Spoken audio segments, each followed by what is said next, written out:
Morning at NTV. We are live from Kampala's Renner Conference Center. I'm Andrew Chamagedo.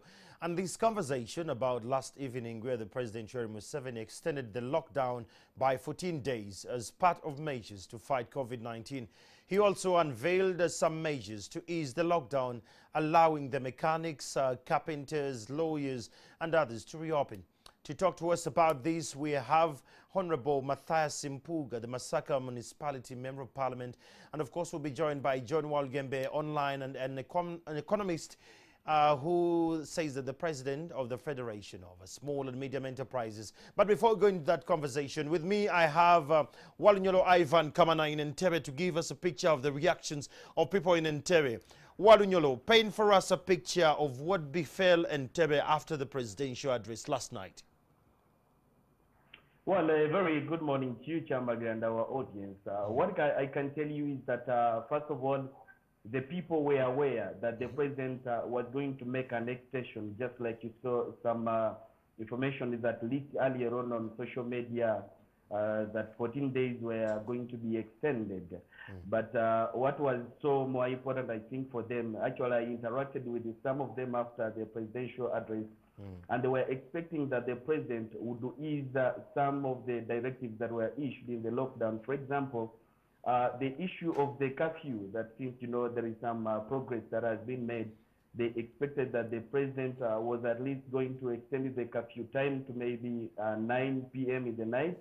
So that, just like you had he said, some people who were encouraged to walk or foot to their workplaces can as well then walk back home.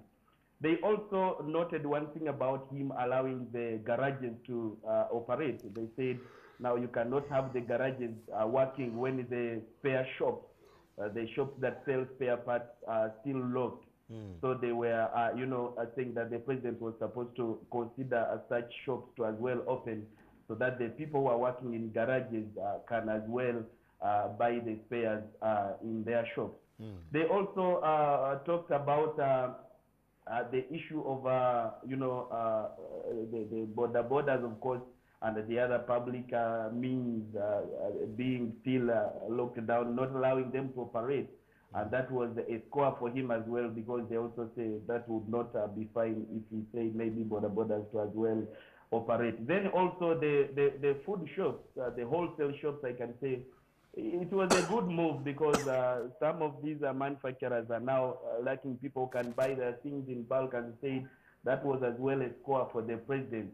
But however, they also noted that the issue, the cases that where the security operatives are, still brutalizing people, I think it should have been eased in another way, like he says.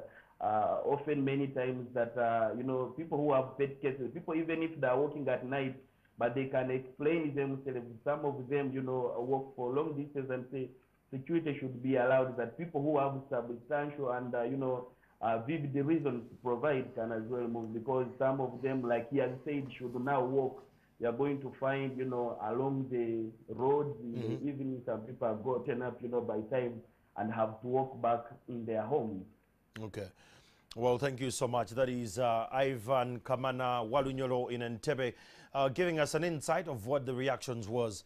Honorable, paint for me a picture. It's very gratifying to have you on set this morning. Great being here, Andrew. And this, you as an MP, I saw you a few days in your constituency, rather in your municipality, trying to rally people to stay safe and all that, even giving some help where you could. What do you make of yesterday's address of the president, and what did you see in your community? Well, it was a mixed bag of reactions, just like you saw the gentleman reporting from Entebbe. For some reason, the possibility of an extension was filtering through the social media, and from a speculation to a reality, I can tell you that some spirits were real dampened. And I do not know the kind of warmth that they would require to really cope with the extension. Do you think it was a presidential tactic to psychologically prepare the masses that 14 days are coming, so they leak this to us, the media, we post it on social media, that the masses could now start to Yeah, in times of crisis, leaders can choose various ways of easing the possibility of heartbreaks by trying to filter through tidbits of information so that people can prepare for the worst. And my understanding from the few people I talked to after the address was that, well, we almost thought it could happen. But the feeling was that even after the extension had been announced, there would be more easing of some of the restrictions to allow for a bit of life return in the communities, especially the communities that survive on a daily income. I think that's where we have a bit of a challenge. Yes, for example, when you open up the garages in Masaka municipality, you have potentially fled over 15,000 people. 15,000, because Masaka is buzzing with garages over the place. And a lot of people thrive on these garages. But like you observed, when you open garages, you must invariably open up the spare parts shops. I think the directive should as well relate to the shops dealing in spare parts. If it doesn't, then I would say that I don't know. I'm trying to look for a more humbler way of putting it. But I suppose opening garages goes with just like I said, construction can continue, but then the hardware shops they were closed. That is a bit real. Yes. I mean, tricky. So people thought that we would see more businesses eased and that people can be able to survive. I think the people in small stores are hurting. The shops dealing in all manner of merchandise, retailers are really hurting. And this is where actually, because if you classify them, this is where you have the bulk of the informal sector.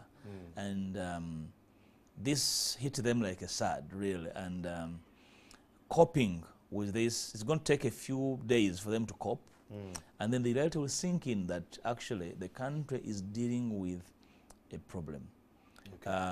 What I must state from the onset is that as a country, I don't think we can deal with so many people sick in hospitals. And I sense that the president and the government are trying to say, look, we're better off explaining to the population in ability to open up than explaining death, than dealing with death that we are not able to deal with in our facilities. We are aware of the state of our health facilities and their capacity to deal with the pandemic. Should it hit us that hard, like we've seen from Tanzania and the others? Yeah, sure. I don't think we have the capacity to deal with it. You're better off dealing with people looking for food, then you throw crumbs here and there, and then you say send for some pumpkin from the countryside, some cassava here and there. That is a better situation to deal with than dealing with death. Wow. That's what I read of this, and I hope that we are informed that the Ministry of Health is undertaking random samples in the community to ascertain a possibility of infection or no infection in the community, so that more, some of these restrictions are eased over time. And I hope at the end of the 14 days, we would have this ease. Otherwise, the communities are hurting, really hurting. Some of us are representing urban areas. I can tell you, the coping mechanisms are going down by the day. People have tried to cope. We are going to talk about the crime coming. Joining us for this conversation is Mr. John Walugembe, the Federation of SMEs in Uganda. Good morning, Mr. Walugembe. Good morning, Andrew. How are you? We are very fine.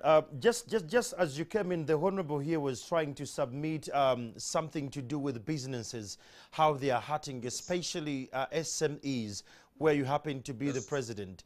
How are you holding up with your team, and what strategies are you coming up with to make sure that even the ones that are already a little bit released or allowed to operate, how are they operating and coping up?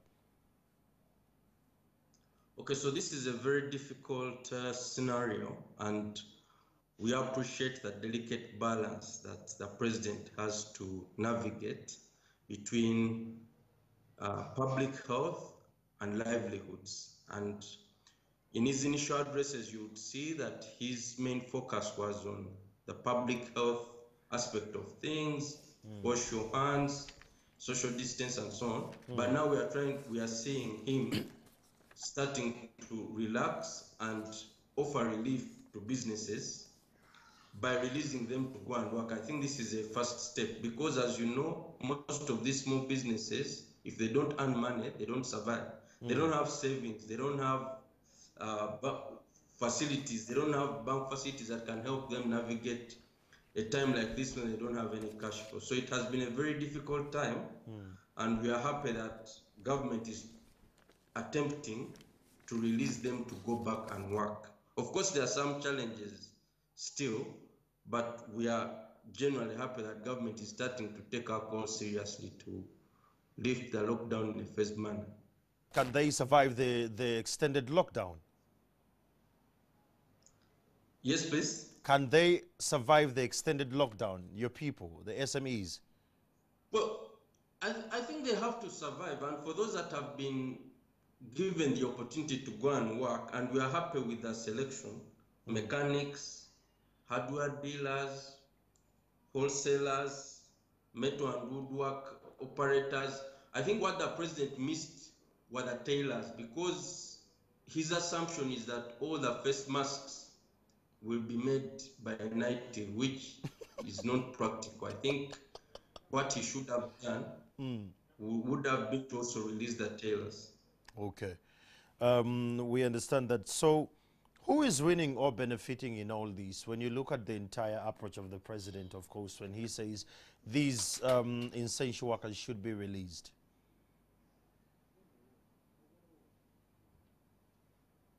Mr. Walgembe?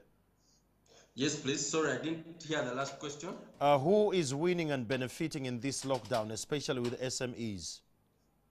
Well, every business that deals in manufacturing hygiene-related products has been a winner. So we are talking about people who manufacture sanitizers. We are talking about people who manufacture liquid soap. We are talking about water vendors. We're also dealing, any business that also deals with delivery and remote working of any sort has been a beneficiary. And we should also not forget digital businesses, IT-related businesses have benefited. And this shows that as SMEs, we need to take the aspects of ICT and remote working very seriously, because this trend is not going to stop here.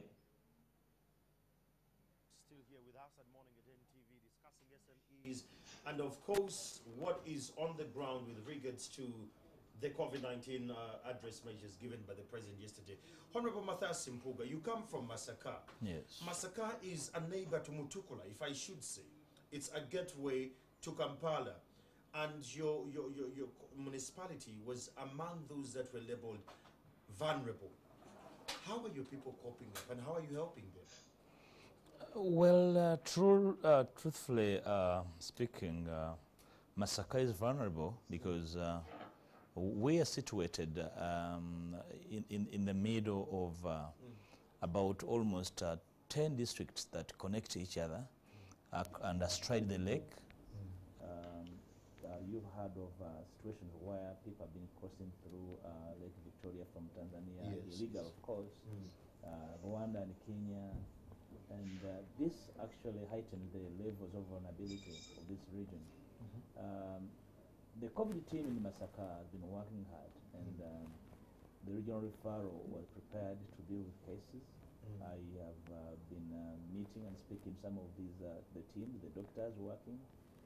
Of course, there are challenges in the way they have been prepared, but they are the same bigger national challenges, not really related to Masaka. What actually, the reason why we are what we are now is because we have not yet been hit hard. Okay. And any attempt to try and stop that from happening is welcome, because our borders are porous, as you are aware. The Mutukula border is as porous as they come. And anything, of course, the truck drivers coming through Mutukula, stopping over in Masaka and Lukaya, make the situation even worse.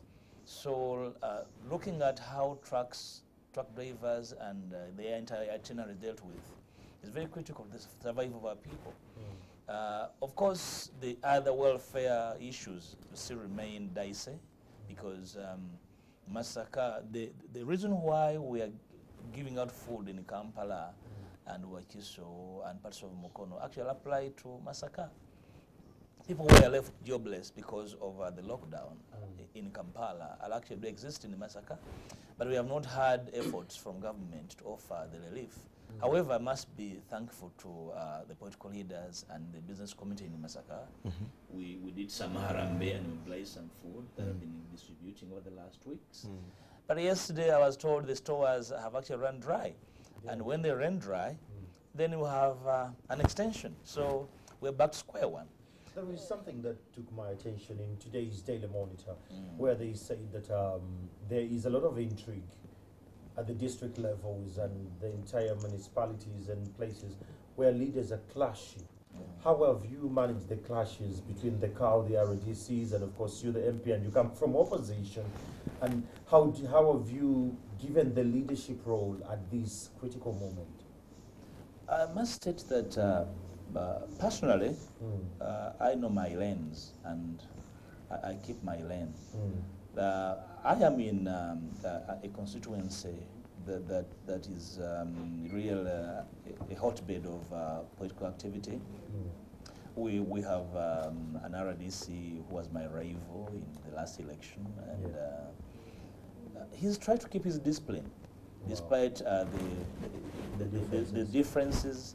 Of course, I am aware he's been trying to trigger politics while giving out food he did not buy or his government did not buy. But for me, I have the discipline to leave it at that, because at the end of the day, he's dealing with a hugely informed community. So you cannot tell them you brought donations that you really, they know who's given what. So I have kept my distance. He's trying to keep his discipline, but he's under a lot of temptation to politicize the activity, but we're saying no. We know what we are dealing with.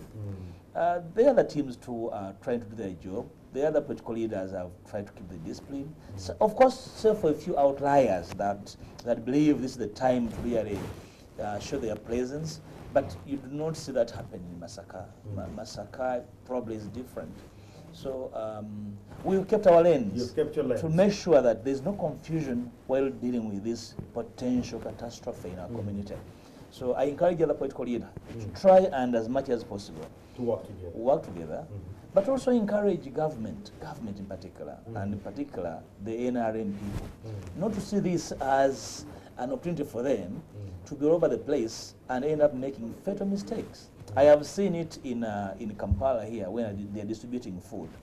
Ministers saying, we don't want politicians. Then like, this is a bishop talking about politicians. So then you know they're actually missing out on an opportunity. We are going to get back to this conversation. Mr. Uganda, please hang in there with us. You're still having this conversation. Morning at NTV. We are live from Kampala's Arena Conference Center. I'm Andrew Chamagero, and with me to discuss this conversation, the extension of the COVID-19 lockdown is Honorable Matthias Impuga from Masaka Municipality, and of course the president of the Small and Medium Enterprises Federation, that is Mr. Walugembe John. Mr. Walugembe, just look at the real thing here. For example, can garages operate and run when public transport and private transport is banned? What is the rationale here? Well, I think what the president is trying to do is to prepare the country for a full opening. Okay. By allowing mechanics to work, it means, because I think there's a reason why they've had to ask the mechanics to work. It's possible that they've been having issues and they realize that actually mechanics are also essential workers. Okay? So by allowing them to operate, it appears they are trying to soften the ground for a phased opening up. Because you want the mechanics to operate first before you allow all the cars to come back on the road. So I think I would completely be supportive of that rationale to say let the mechanics work. Of course, they won't have as much business as they would like because it will be cut probably by halfway quarter, but it's a good starting point. It's better than staying at home. I think from our perspective, what is problematic is how they move, because the president said that they need to get a staff van. Now, these mechanics don't have a staff van. They don't even have employers. They don't have, They walk. you know, so I think the limitations on transport. He actually told them to walk, they can cycle. If you have a bicycle, you can cycle to your garage, or you can walk as long as you're safe. But on the other side, Mr. Walugembe, the spare parts shops are still closed. Now here we are having the mechanics running. It's more you're saying that, okay, now schools are open, but teachers are not allowed to come. What's the rationale there?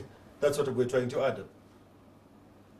Yeah, correct. So there's a bit of a challenge because these are value chains. You can't pick one and leave the other. And I think that's that trick that the government is facing, because initially they said, oh, let people continue with construction, but let the hardware shops remain closed.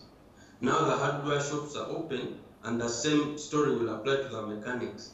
And if you look closely, that may also apply to, for instance, restaurants.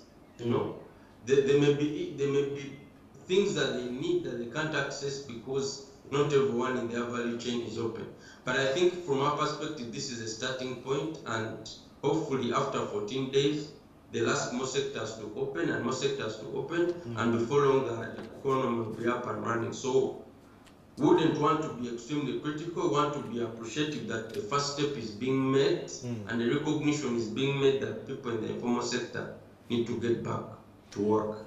Honorable Mpunga, Yes. what do you make of his statement? It says that we need to be appreciative that the first phase is underway as we're waiting for a big opening of the entire lockdown. What do you make of this as well?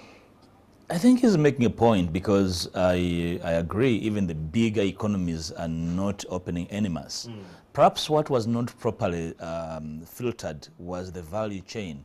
What are the interlinked sectors to if you do not open up as a ritual, you really want to open up the economy, and therefore you must be able to appreciate which entities work with what. That when you open up, actually, you've opened up for activity, not for people to go on the streets and be rendered redundant. Otherwise, it's a risk for a disaster.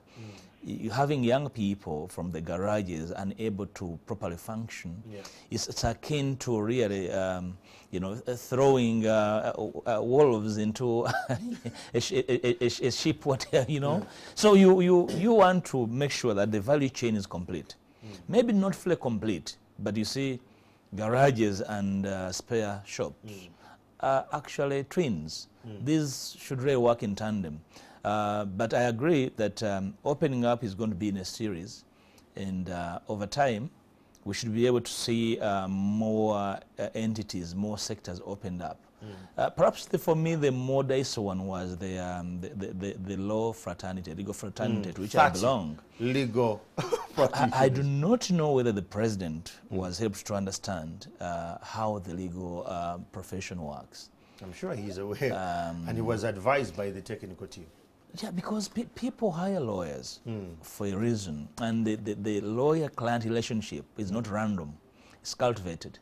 You do not pick a lawyer who is available. For you pick someone you trust. You pick somebody on purpose, and it's not just that Andrew is available, so he's going to handle this matter. I'll run with him. No.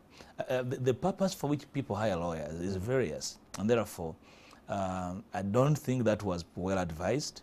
They have got to look into it, because the bit about this practice that lawyers are not on the streets looking for clients. For clients. No. Yes.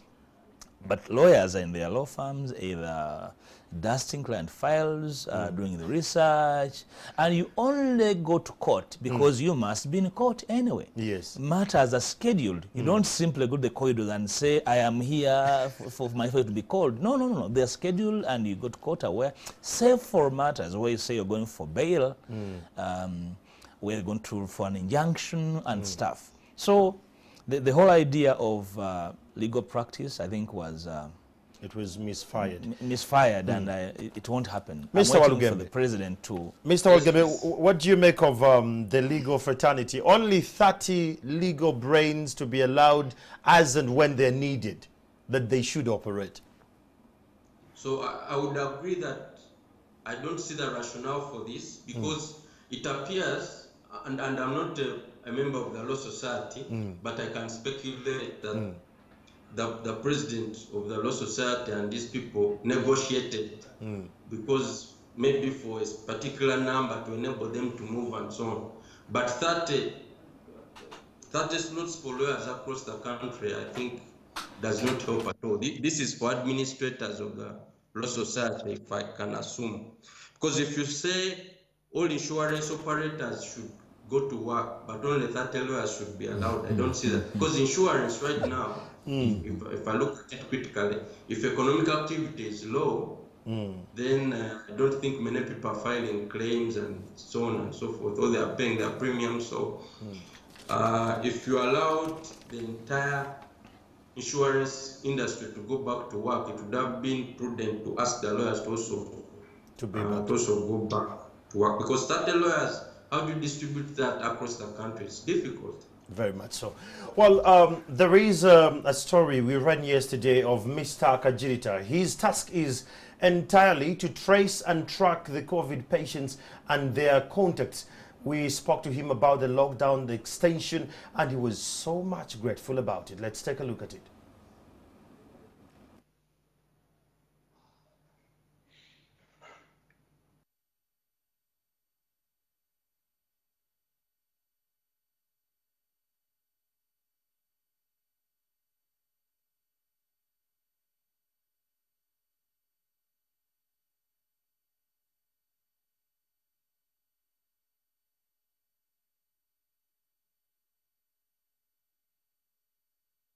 Okay, I think we'll be having it a little later because of technical glitches there. We'll have it later. But he was much more excited about to have this lockdown extended from the health perspective of it.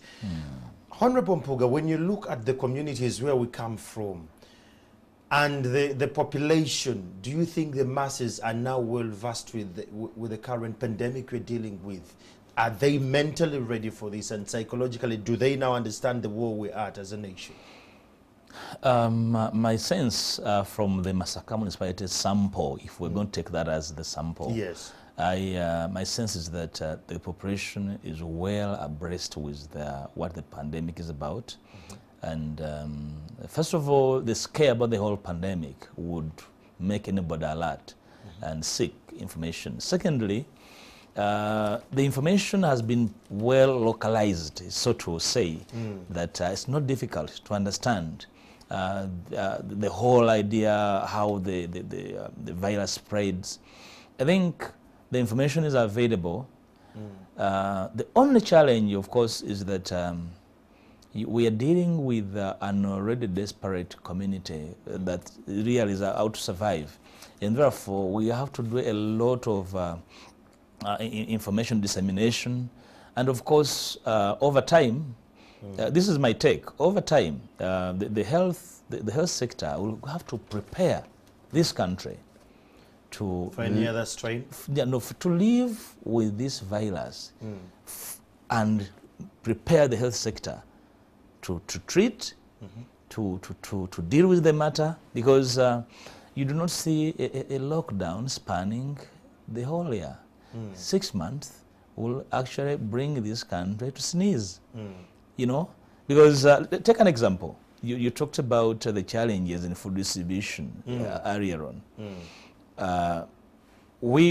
Parliament gave the Prime Minister money a month ago, but to date, they have not been able to reach a half of the target population in Kampala.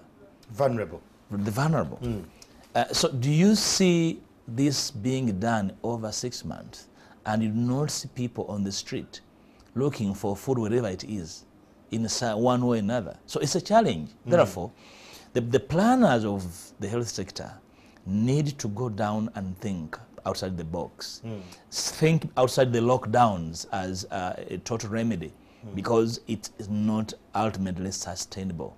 They've got to really think through how to prepare the country for people to go back to business, taking the necessary precaution, aware that the virus is with us, and go back and try to find... To the new normal.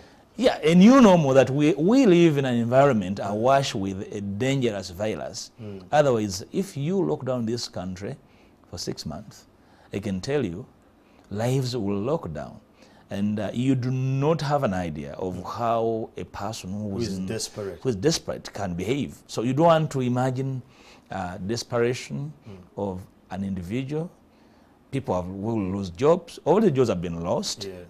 And then people are starving. And they still have heavy loans. Certainly. So it's going to be a bit difficult, very difficult. Well, that is Honorable Matthias Mpoga. We still have Mr. Walugembe with us here, but let's take a look at Mr. Kajirita, the one who is tasked to trace and get the contacts and the COVID-19 patients, what he makes of the extension of the lockdown. This point mean for the spread of COVID-19? Josephine, I don't think that would be possible. That would be catastrophe. That would be extremely, very, very, very dangerous. I think we have a number of examples, and we might have seen a number of examples, Ghana and some other countries, where if you don't systematically work out the lockdown, the uplifting of the lockdown, then you are likely to make a mistake somewhere. And if you make that mistake, then you'll be hit. For example, you will see that a country will just open the lockdown, and within 2-3 days, they have like 400 cases. Okay? If your surveillance system is not able to detect these cases in the shortest possible time, and then you isolate these cases from the community, so what will happen? Imagine if you allowed people to move now, and they are all maybe in a certain supermarket, very big one, and somebody's there sneezing and coughing. So it is catastrophe, it is not possible, but there should be a systematic way of how you can handle that. You keep on allowing, actually, you just keep on opening slowly as you monitor, your surveillance systems to really make sure that you map out and remove any possible cases. Otherwise, if you just open like that, you open the churches, you open all these things, so what will happen? Imagine now if we had opened without testing the guy in Lakai or Masindi, what would be happening? You heard him right. Mr. Walugembe, this is entirely what he makes of the lockdown and all that. But let's go a little deeper with what Honorable Matthias Mpoga is trying to dive into a little later, rather earlier. Something to do with food distribution. You, as someone who is dealing with SMEs, we thought that you could actually be the happiest when food distribution came in, because you have maize millers, you have bean sellers, you have the chain of all that within your docket. Yes. Did you in one way or the other get affected by this entire distribution of food? Well, first of all, I would say that there are two things that we were happy that government decided to distribute food, but we had recommended that instead of food distribution, government does what you call cash transfers, so that people look for their own food. You send them money through mobile money, and then they look for their own food.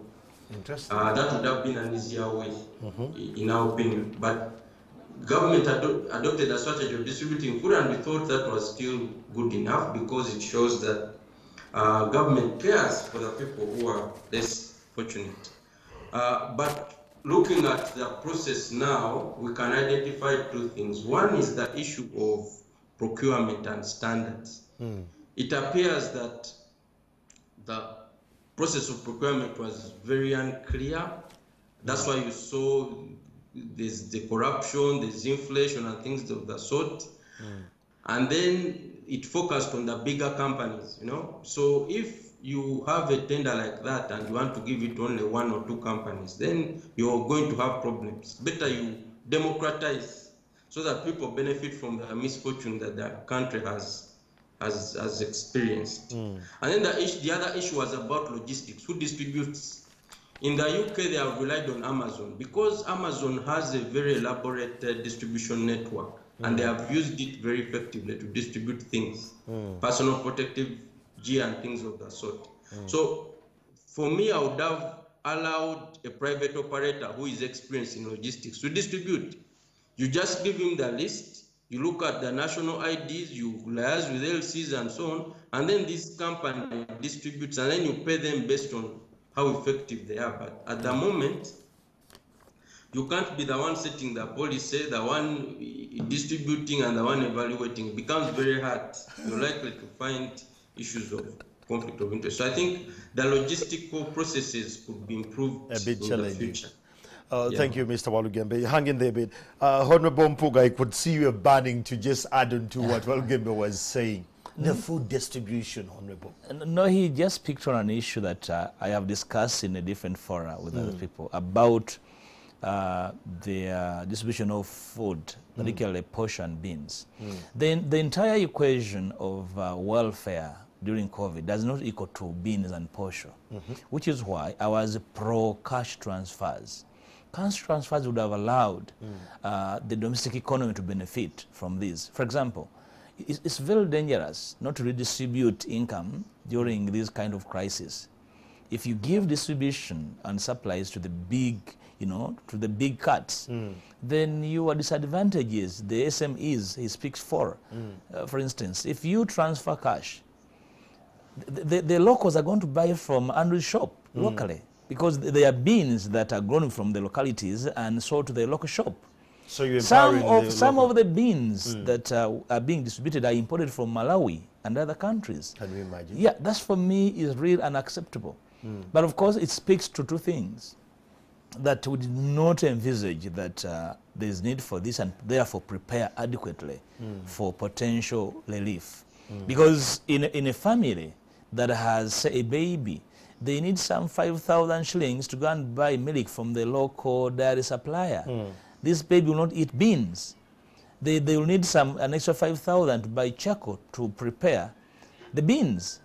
They will need some paraffin. So the needs are various, and therefore the equation does not equal to portion and beans. The beans will not turn into charcoal, and they will not provide for milk that needed by the baby. So cash transfers will be an alternative. Maybe half of the requirement is some portion beans and some cash. But of course, we also know that there are some well-connected big cuts that wanted to empty their stores, which is why you heard my speaker speak about rotten beans and expired stuff, milk and stuff. I think these are very, very serious allegations that, that speak to the entire, clogged system that, as far as relief is concerned, is clogged. Speaking about that, disaster preparedness, because when this struck, my first thought was like, okay, disaster preparedness could possibly now actually come in. The policies, the measures, the strategies they have as a ministry could actually come into proportion and they could possibly service. But this is a ministry that doesn't have a budget. Was this a wake-up call to you, the legislators on the floor? Yes, a budget or no budget, but the ministers really say that they have a structure. Every district has a district disaster team. You'd think that this would stand in good stead in these times. Thank you. But we saw some new outfit being created, district something, then that has LDUs.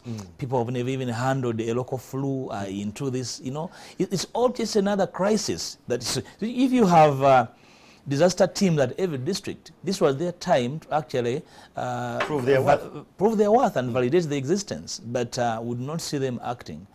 But truthfully speaking, the Ministry of Disaster Preparedness is able to handle small matters. I think this was a pandemic on a global magnitude, and therefore I think they are overwhelmed, and therefore they needed other interjoining sectors and players to help them.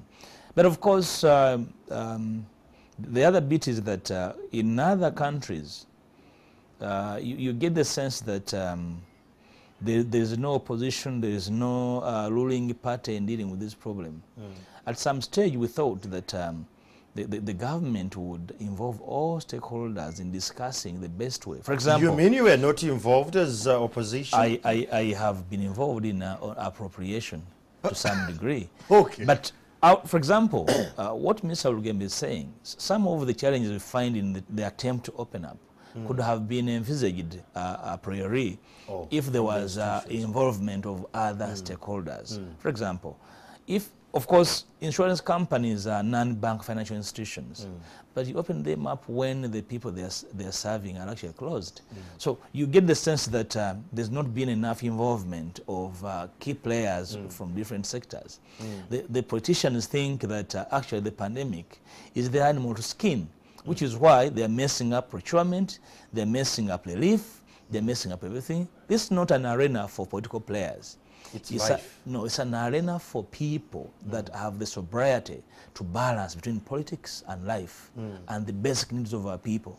And therefore, some of the lenses we love putting on should be discarded for better and transparent lenses that can look at Uganda as Uganda, not as an animal to skin and partake of. So this is where we're getting into challenges. So relief is being mishandled. People are starving. I saw the other day on NTV people somewhere in Kansanga boiling banana peels. That really brought a chuckle under my How best spine. could possibly the food distribution be handled? From your perspective as in opposition, I'm sure you must have discussed this from the oppositional point of view that, well, possibly if this strategy would be aligned and rolled out, people would by now have food, all of them, the vulnerable. Now, our country has a multiplicity of sectors where people fall. People fall in villages, in religious institutions, in various communities. They should have been involved to reach the people, because the government, as it were, is a bunch of wiseacres. So you say the president says the RDCs distribute food. Some of these RDCs do not know where these communities dwell. They are on Kampala Road and Jinja Road, and in bars. They do not know where the vulnerable live. So will you work with the local political leaders? Would you work with the religious leaders in the communities to help you establish where actually the vulnerable live? At the end of the day, some of the relief has gone to political bootlickers of some of these fellows who are handling the relief, and disadvantages those who are supposed to get it. So I have seen some fellows on social media saying the food is here, but I don't know whether it has reached on those who actually need it. So saying that I don't need this food, but somehow it is here. So that says that they distributing food actually are handling the wrong side of the sword. So there's a problem in identifying those who merit getting the food, the relief. So identification has issues because it is top-bottom, not the other way around. It should have been bottom-up. We have entities and institutions that have a local touch, that have a bearing with the last person on the village, to tell you that that person actually sleeps in the gutter, that person actually has no house, and they know them in the communities. And that's the word I have, that if the man of relief provision continues the way it is, then there's a risk for a disaster. It will compromise the gains made so far in trying to combat and bring down the kind of danger COVID could bring to the communities. Because I can't see starving people stay in their houses for 2, 3, 5 weeks unless relief moves faster. Then to move fast, actually they need to really more than double the speed at which they're distributing. We want to see these stores empty. But in Masaka already the stores are empty. We're just crying out to God. Yes. Mr. Walugembe, when you look at all this, let's look at the economic bit of it as SMEs. Do we need an economic stimulus, and how big should it be? Okay, so, what the 35 measures that the president laid out, we consider it to be medicine. It's like chloroquine. It's difficult to take, it's bitter, but you must take it if you're to survive. So for that, in that regard, we are appreciative, because you cannot blame a doctor for treating you when you're sick. So I think the president had to do what he had to do, and we are grateful that it has had positive results. That said, when you give out chloroquine, you must also give out to Panadol, because otherwise the person will have headache the whole night, they won't sleep, and so on. So I think we have received the Panadol well, but now what we need, rather than chloroquine well, what we need is Panadol through a stimulus kind of package. We want to appreciate, because people may not have appreciated the kind of measures that have been taken so far to give a soft landing to businesses. The central bank has already laid out a number of measures that have instructed banks to restructure loans. They have lowered their CBR to ensure that they stimulate lending to the private sector and so on. So on the monetary side, you see that the central bank moved fast, including, by the way, the Ugandan Microfinance Regulatory Authority, instructing money lenders to restructure loans and so on. I don't know how effective that will be, but these instructions have been issued. Now, what we lack are what we call fiscal measures. The Ministry of Finance also needs to look at creating a stimulus package. Unfortunately, the members of parliament and the honorable in the studio can explain more. They rushed to pass the budget. I don't know what the motivation was, because the assumptions that underpinned that budget have completely changed. So you cannot say we expect to have a budget of 45 trillion when the economy is on a deathbed, or the economy is completely sick. So what we expected was a review of the budget for government to cut out unnecessary expenditure, unnecessary districts. Now they have put in place new cities. The concept of new cities is very good, but at what point? I think this is not the right time. The economy is struggling, and it may not be able to make much sense if those things are passed now. So I think in terms of fiscal stimulus, we need some kind of loan guarantee scheme for SMEs, because they are going to have, as they open, they are going to have cash flow challenges. They've not been working for 2 months or so. So there could have been a fund there where they can borrow at zero interest. We are not asking for a grant, no. We are saying businesses should be able to borrow at zero interest and repay through established commercial means. It should not be a bonanza of some sort. So this could be one measure, of course, that government would put in place. The other would be to ensure that local producers can also leverage the opportunities of the crisis. For instance, I already mentioned the issue of face masks. Why can't local tailors be also allowed to take advantage? Because by asking them to stay home and allowing NITIL to work, you are allowing NITIL to be a monopoly in this sector. So those are some of the measures we think can be considered in order to support business, particularly SMEs, to recover after the crisis. Oh, that is Mr. Walugembe. He has actually hit right at you, who sits in Parliament.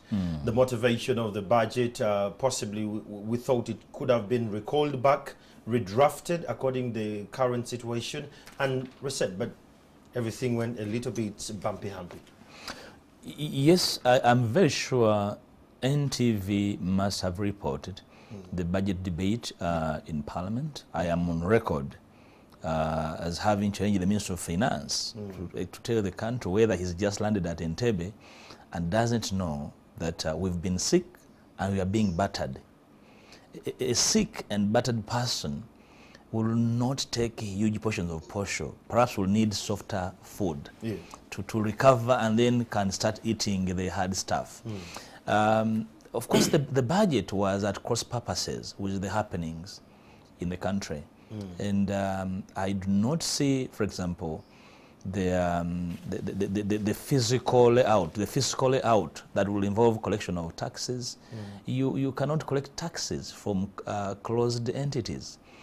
So there are challenges. There are going to be very serious challenges in our cash flow streams, because local revenue projections will not be realized. I am very sure as night follows day, there are going to be challenges. There are no new investments coming on board in this time because entirely would-be foreign investors are not moving, and we're not used to doing things virtually. So people must be physically available to get things done. So we had a conversation, and we even associated with the minority report presented by honorable members of the opposition and their associates, that we would have had a different budget, and that budget would have focused on plugging the gaps and especially offering relief in the form of a stimulus package to the business community.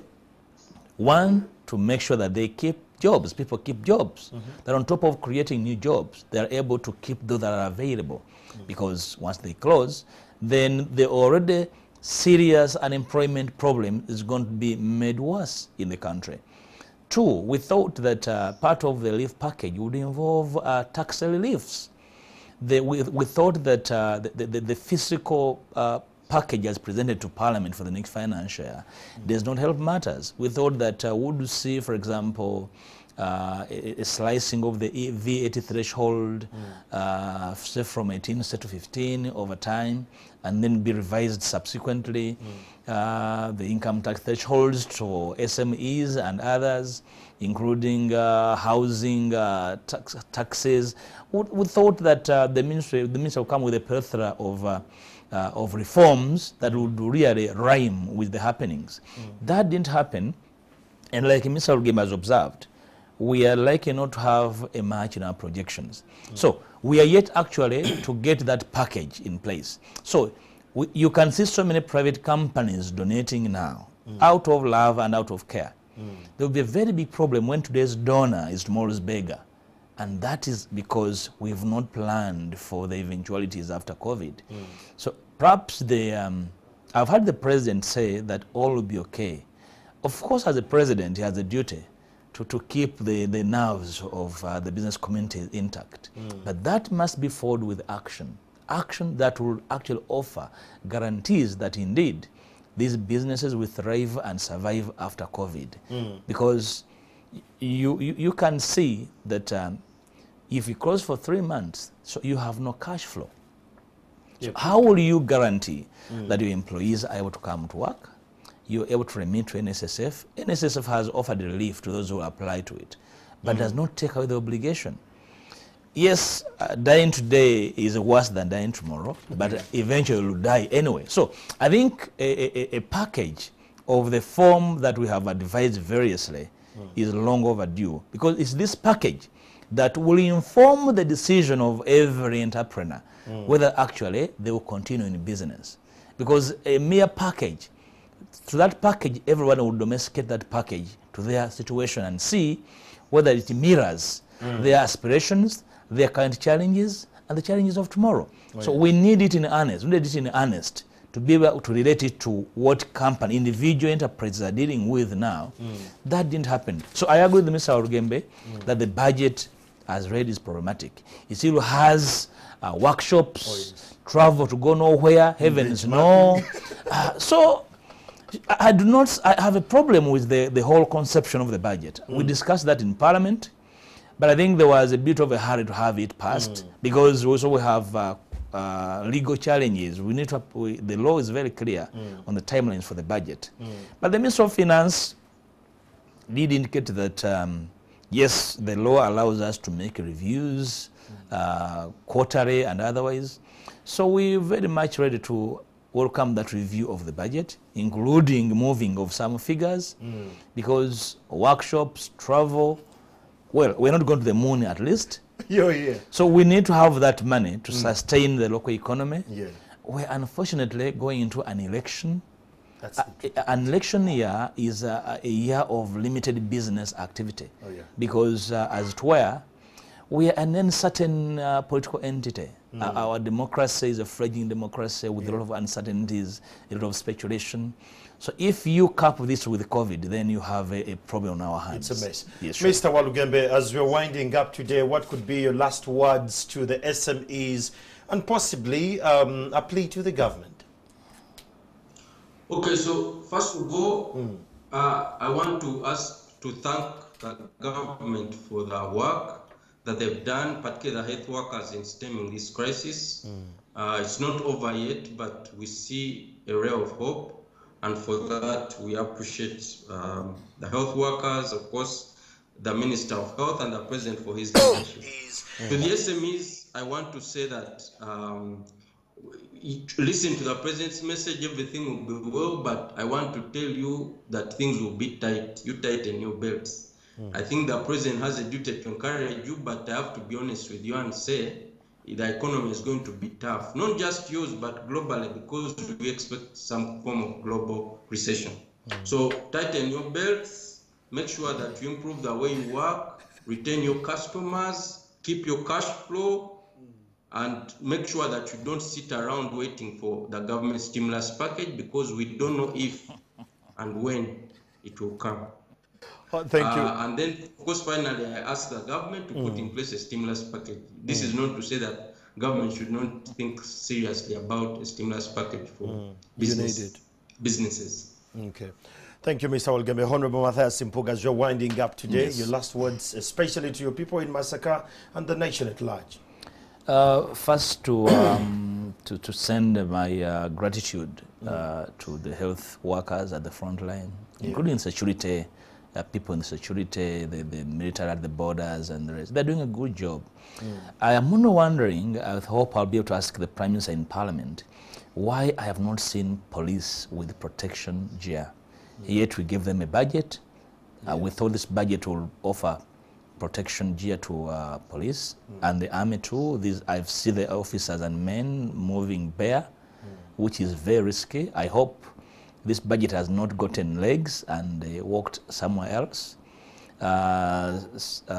Secondly, to ask of Ugandans, the people of Masaka, to continue being disciplined. This will go away in one way or another, but you must find you alive. When it goes away, you must not be one of the people gone with it.